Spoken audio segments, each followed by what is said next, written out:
Mimbar Jumat pada hari ini akan menyentuh berkenaan tajuk mencari anak kunci syurga. Sidang jemaat yang dirahmati Allah sekalian, syurga adalah makhluk dan taman terindah yang pernah diciptakan oleh Allah Subhanahu wa Ta'ala untuk bakal penghuninya. Setiap manusia yang mendengar perhabaran tentang keindahan taman-taman syurga pasti ingin sekali menjadi ahlinya. Namun, ia bukanlah sebuah wilayah yang terbuka untuk semua orang. Hanya mereka yang layak sahaja dibenarkan dan berhak untuk memasuki pintunya. Hal ini telah menyebabkan orang-orang yang beriman berusaha dengan sehabis mungkin untuk memperolehi kunci-kunci syurga, walaupun terpaksa mengorbankan kepentingan dirinya. Firman Allah Subhanahu wa Ta'ala dalam surah Sad ayat 49 hingga 50 yang dibacakan pada awal khutbah tadi yang bermaksud,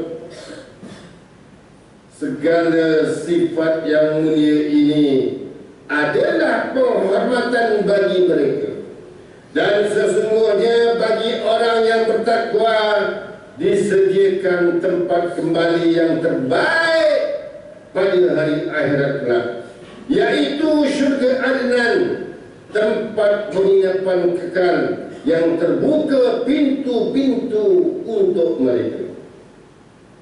Ma'asyiral muslimin rahimakumullah, seburuk manapun akhlak seseorang itu, pastinya jauh di dalam lubuk hatinya mempunyai keinginan untuk memasuki syurga. Akan tetapi untuk mendapatkan anak kunci pintu-pintu syurga itu bukanlah sesuatu yang mudah. Allah Subhanahu wa Ta'ala meletakkan kunci-kunci syurga itu pada beberapa bahagian dalam kehidupan manusia. Pertama, menjaga kewajiban solat fardu 5 waktu.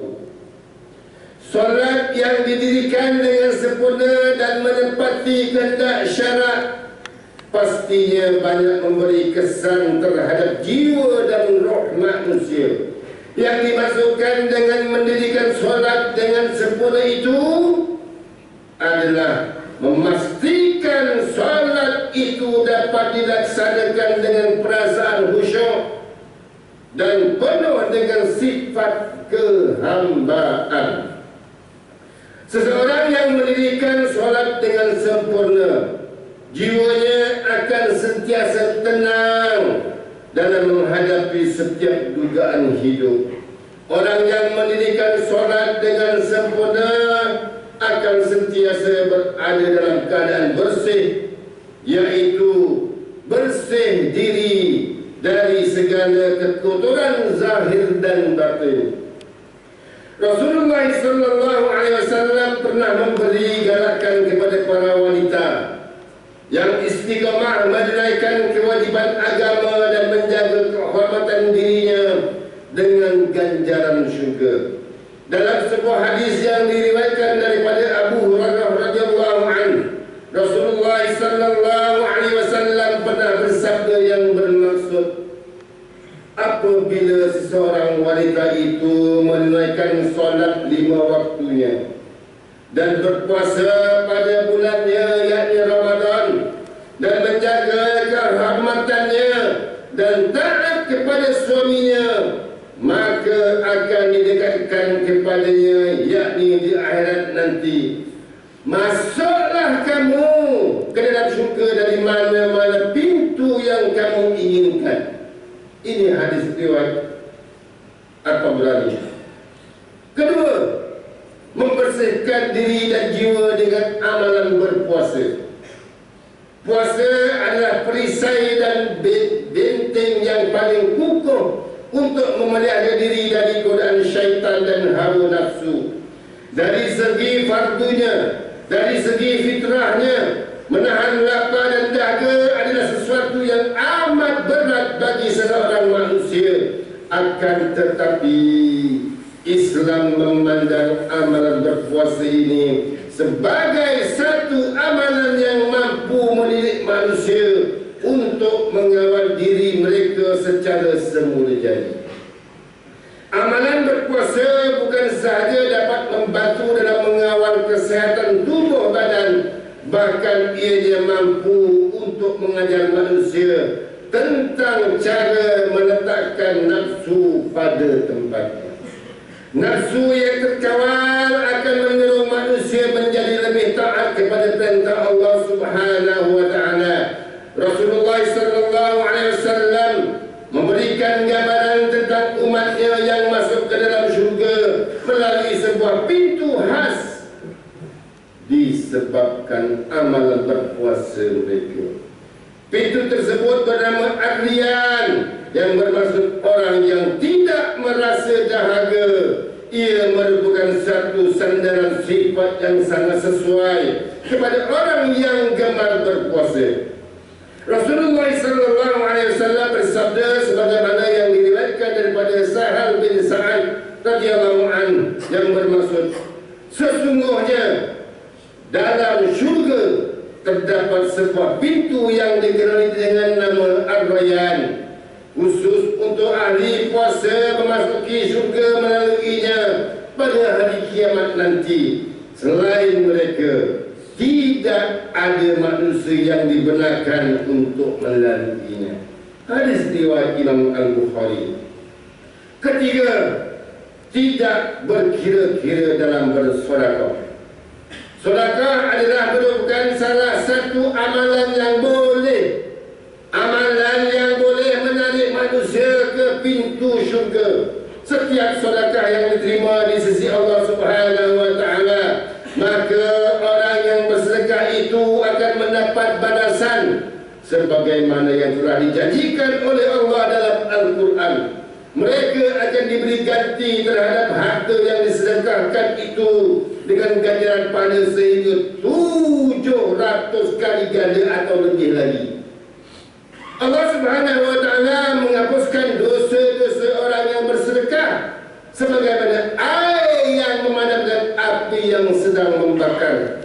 Dalam sebuah hadis yang diriwayatkan daripada Abu Hurairah radhiyallahu anhu, Rasulullah sallallahu alaihi wasallam pernah menyebutkan tentang kelebihan orang yang berinfak dengan sesuatu yang berpasangan di jalan Allah Subhanahu wa taala, sebagaimana sabdanya yang bermaksud, barang siapa yang memenanjakan hartanya pada jalan Allah secara berpasangan, yakni dalam bentuk berpasangan, maka penjaga syurga akan menyerunya, di mana setiap pintu ada penjaganya dengan berkata, kemarilah, kemarilah. Sedang Bakar berkata, wahai Rasulullah, itulah orang yang tidak akan rugi atas sedekahnya. Maka Rasulullah sallallahu alaihi wasallam bersabda, aku berharap kamu termasuk di antara mereka.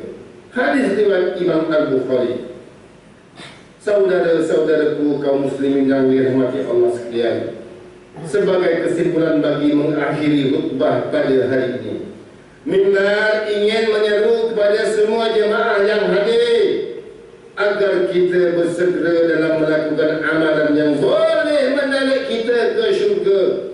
3 amalan utama yang telah kita huraikan tadi bukan semata-mata amalan yang menjadi kunci yang mampu,